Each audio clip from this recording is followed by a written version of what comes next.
दोस्तों, एक बार एक आदमी एक बौद्ध भिक्षु के पास गया और बोला कि मैं अपने शहर का एक व्यापारी हूँ। मेरा पूरा दिन अपने व्यापार के कामों में ही बीत जाता है। इस वजह से मुझे ज़्यादा खाली समय नहीं मिल पाता है। ज़्यादा खाली समय नहीं मिल पाने के कारण और हर समय व्यस्त रहने के कारण मुझे ज़्यादा खाली समय नहीं मिल पाता। इस समय मुझे तनाव महसूस होने लगा है। पिछले कई महीनों से मैं अपना कोई भी काम ठीक से नहीं कर पा रहा हूँ। अब मेरा कुछ भी करने का मन नहीं करता। मुझे काम को टालने की आदत हो गई है। मैं बहुत आलसी हो गया हूँ और मेरा मन चिड़चिड़ा सा रहता है। मेरी इन आदतों के कारण मैं आजकल बहुत चिंतित और बेचैन रहने लगा हूँ। कृपया मुझे कोई ऐसा उपाय बताएं जिससे मेरा मन दिन भर भटकता ना रहे और मैं पहले की तरह अपने काम से काम रखूं। बौद्ध भिक्षु ने उस व्यक्ति की सारी बातें ध्यान से सुनी और फिर कहा कि आपकी समस्या आपके व्यस्त होने की नहीं है। काम करो, बल्कि अपने काम को बोझ समझो।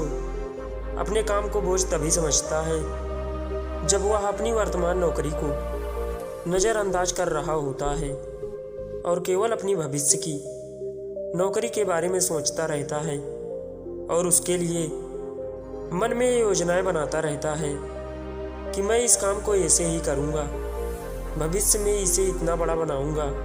और जब कोई व्यक्ति किसी काम के बारे में सोचता रहता है लेकिन उसे पूरा करने के लिए कोई ठोस कदम नहीं उठाता तो वह उस काम को लेकर तनाव से घिर जाता है और फिर वह नौकरी उसके लिए बोझ बन जाती है। यह सुनकर वह व्यक्ति बोला, हाँ संत, आपने तो मेरे मन की बात कह दी। मैं भी पिछले कुछ महीनों से हर रोज अपने काम पर ध्यान देने के बजाय अपने बिजनेस के भविष्य के बारे में सोचता रहता हूँ कि कहीं मेरा बिजनेस कम ना हो जाए। भविष्य में कोई अन्य व्यापारी मेरे व्यापार के क्षेत्र में अतिक्रमण न कर ले। और भी ऐसी कई नकारात्मक बातें मेरे दिमाग में चलती रहती हैं जिसके कारण मैं अपने आज के बिजनेस पर ध्यान नहीं दे पा रहा हूँ। यह सुनकर बौद्ध भिक्षु ने कहा, हम अपने विचारों में जितनी बड़ी समस्याएं बनाते हैं, असल जिंदगी में समस्याएं इतनी बड़ी नहीं होती। आपको बस अपने आज पर ध्यान केंद्रित करने की ज़रूरत है। बाकी सब चीज़ें अपने आप ठीक हो जाएंगी। व्यक्ति ने कहा, संत, मैं ऐसा करने में सक्षम नहीं हूँ। मैं अपने आज के काम पर ध्यान केंद्रित नहीं कर पा रहा हूँ। मैंने बहुत कोशिश की लेकिन मैं हर बार हार जाता हूँ। मुझे अपनी अतीत की गलतियों पर पछतावा होता है। मैं भविष्य के लिए योजनाएं बनाने लगता हूँ और फिर मेरा मन बेचैन हो जाता है। आप मुझे कोई रास्ता बताएं ताकि मैं आज पर ध्यान केंद्रित कर सकूं। लेकिन मैं ध्यान योग नहीं कर पाता बहुत लंबे समय तक, और ना ही मैं कोई बड़ी साधना कर सकता हूं। इसलिए आप मुझे कोई आसान तरीका बताएं। बौद्ध भिक्षु ने कहा, ठीक है, आज मैं आपको ऐसे 10 तरीके बताने जा रहा हूं जिन्हें आप अपने दैनिक कार्यों के साथ कर सकते हैं। ये तरीके सुनने में बहुत छोटे लगते हैं, लेकिन अगर आपने पूरी शिद्दत से इनका पालन कर लिया तो कुछ ही दिनों में आपके इनके सकारात्मक परिणाम दिखने लगेंगे और आप कर पाएंगे आपका वर्तमान कार्य और अधिक ध्यान से होता चला जाएगा। व्यक्ति ने कहा, हाँ संत, आप मुझे वह 10 तरीके बताएं, मैं उन पर जरूर अमल करूँगा। बौद्ध भिक्षु कहने लगे, पहला तरीका है मन लगाकर खाना खाना। ज़्यादातर लोग खाते समय खाने पर ध्यान नहीं देते, बल्कि उनका ध्यान बातचीत करने पर होना चाहिए।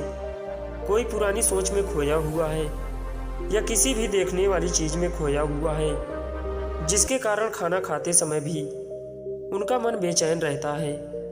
जबकि हमें खाना खाने की थाली में उसकी खुशबू आती है कि थाली में क्या खाना परोसा गया है, खाना कैसा दिखता है, इन सभी का ध्यानपूर्वक निरीक्षण करना चाहिए और जो भोजन बनाता है और जो उस भोजन को उगाता है उन्हें मन से धन्यवाद देना चाहिए।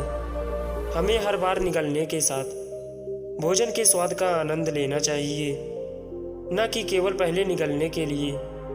यदि आप भोजन को ध्यान से प्यार से लेते हैं तो भोजन समाप्त होने के समय आपका मन पूरी तरह से शांत हो जाएगा और आप अंदर से खुशी महसूस करेंगे।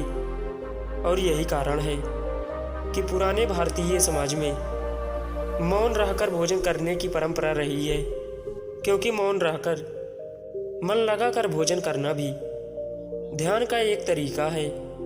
और सिर्फ खाना खाते समय ही नहीं, बल्कि आप रोजमर्रा के काम जैसे चलना, नहाना, साफ सफाई आदि भी ध्यान से करेंगे तो आप पूरे दिन खुशियों और अंतता से भरे रहेंगे। बौद्ध भिक्षु ने कहा, दूसरा तरीका ये है कि आप अपनी सांसों पर ध्यान दें। सांस लेना एक प्राकृतिक और लयबद्ध प्रक्रिया है जो स्वाभाविक रूप से चलती रहती है। जब हम अपनी सांसों पर ध्यान देते हैं तो ये हमें मन से शरीर की ओर ले जाती है। परिणाम स्वरूप हम अपने विचारों के भ्रम, भय और चिंता से मुक्त हो जाते हैं और इसे आप किसी भी समय कर सकते हैं। बुद्ध द्वारा बताई गई ध्यान की विधि में कि अपने आने और जाने वाली सांसों पर ध्यान केंद्रित करें। जब भी आप तनावग्रस्त हों या खुद को विचारों में उलझा हुआ पाएं, तो तुरंत अपना ध्यान अपनी आती और जाती सांसों पर केंद्रित करें। कुछ ही क्षण बाद में आप महसूस करेंगे कि आप शांत हो गए हैं। आपका सारा भ्रम, आपका सारा तनाव दूर हो गया है। और यदि आप लंबे समय तक अपनी सांस रोक सकते हैं तो ध्यान केंद्रित करने की आदत डालें। इसे सबसे खराब स्थिति में भी आप खुद को शांत रख पाएंगे और अपने वर्तमान कार्यों पर अधिक समय तक ध्यान केंद्रित कर पाएंगे। सांसों पर ध्यान देना हमें याद दिलाता है कि हम कौन हैं। हमें यह एहसास होता है कि हम वह विचार नहीं रखते हैं जो अभी हमारे अंदर चल रहा है, बल्कि हम उससे अलग हैं, हम उससे ऊपर हैं। दोस्तों, सिर्फ अपनी सांसों पर ध्यान देने से बहुत कुछ पता चल सकता है। नए आयाम हमारे पूर्वजों ने सिर्फ अपनी सांसों को कैसे नियंत्रित किया जाए इस पर बहुत काम किया। आप ऐसे काम कर सकते हैं जो सामान्य मानव जीवन से परे हैं, जबकि हम अपनी सांसों पर ध्यान देकर खुद को ऐसी स्थिति में ला सकते हैं जिससे जीवन में कोई भी उतार चढ़ाव हमें परेशान नहीं कर सके। बौद्ध भिक्षु ने उस व्यक्ति से कहा, तीसरा तरीका है अपनी इंद्रियों से जुड़ना। हमारे पास 5 इंद्रियां हैं, नाक, त्वचा, जीभ, कान और आँख हमारे शरीर के प्रवेश द्वार हैं। लेकिन जब हम विचारों में खो जाते हैं तब हम अपनी इंद्रियों को महसूस नहीं कर पाते। हमारे आसपास क्या हो रहा है, गंध कैसी है, क्या आवाज़ें आ रही हैं। जब तक ये सभी चीज़ें इतनी मजबूत न हो जाएं कि हमारा ध्यान अपनी ओर खींच ले, हम बस बेहोशी में जीते रहते हैं। इसलिए अपने आसपास की चीज़ों पर बहुत ध्यान से देखने की आदत डालें। जैसे ठंडी हवा को, बगीचे में खिलते रंग बिरंगे फूलों को देखें, उसकी सुंदरता को देखें, पक्षियों की आवाज़ सुने, कुछ देर के लिए उगते और डूबते हुए सूरज को। ये सभी छोटी छोटी चीज़ें आपको आपके वर्तमान से जोड़ देंगी। अगर आप अपने जीवन में शांति और आनंद का अनुभव करना चाहते हैं तो आपको अपने आसपास की चीज़ों पर ध्यान देना होगा। आपको एक पल रुक कर देखना होगा, उन्हें प्यार से देखें और उन्हें महसूस करें। बौद्ध भिक्षु ने कहा, चौथा तरीका यह है कि अपने मन में उठने वाली नकारात्मक भावनाओं का निरीक्षण करें। परेशान होना, निराश होना या गुस्सा आना इंसानों में आम बात है, लेकिन हमें ऐसी भावनाओं में नहीं बहना चाहिए। लेकिन जब भी हम ऐसा करते हैं, किसी तरह का हमारे अंदर नकारात्मक भावनाएं, हमें इन भावनाओं पर ध्यान देना चाहिए। जैसे जब आपको गुस्सा आता है या कुछ गलत करने का मन करता है, तो उस वक्त आपके मन में किस तरह के विचार उठ रहे होते हैं, तो थोड़ा रुकिए। थोड़ी देर में आपको लगेगा कि आपके अंदर वो विचार नहीं है, आप उनसे अलग हैं। आप उन्हें देखते रहें और थोड़ी देर में वो सारे नकारात्मक विचार गायब हो जाएंगे। और अगर आप हर बार ऐसा करते हैं, तो आप अपनी भावनाओं पर नियंत्रण करना सीख जाएंगे। हमारा दिमाग हर समय अनुमान और धारणाएं बनाता रहता है, जो हर बार की तरह सच नहीं होगी। किसी व्यक्ति से मिलते हैं या कुछ नया देखते हैं, तो तुरंत हमारा दिमाग उसके बारे में पूर्व धारणाएं बनाना शुरू कर देता है, और फिर वह वस्तु या व्यक्ति उसे अच्छा या बुरा बनाकर हमारे सामने प्रस्तुत कर देगा, और फिर हम अपने विचारों को सत्य मान लेते हैं और उस व्यक्ति या वस्तु को वैसा ही कहने लगते हैं। और कुछ लोग अपनी मान्यताओं को हल्के में ले लेते हैं और उस पर कामयाब रहते हैं, जबकि हमें प्रयास करना चाहिए स्वयं को किसी भी प्रकार की पूर्व धारणाओं से मुक्त रखना और पूर्ण जागरूकता के साथ चीज़ों को वैसे ही देखने का प्रयास करें जैसे वह वास्तव में है। हमें अच्छाई या बुराई का आवरण नहीं ओढ़ना चाहिए। यदि आप पूर्ण साक्षी के साथ वर्तमान में रहते हैं, तो बिना किसी पूर्व कल्पना के कुछ भी देखें और सुनते हैं, तो यह आपको शांत और तनाव मुक्त रखेगा। बौद्ध भिक्षु ने कहा, छठवां तरीका यह है कि प्रतिदिन कुछ समय के लिए ध्यान का अभ्यास करें। ध्यान करने के लिए घंटों बैठने की आवश्यकता नहीं है। दिन भर में 10 मिनट का ध्यान भी हमारे जीवन में नई ऊर्जा, उत्साह और शांति प्रेरणा आएगी। हम पूरे दिन अंदर से खुश और शांत महसूस करते हैं।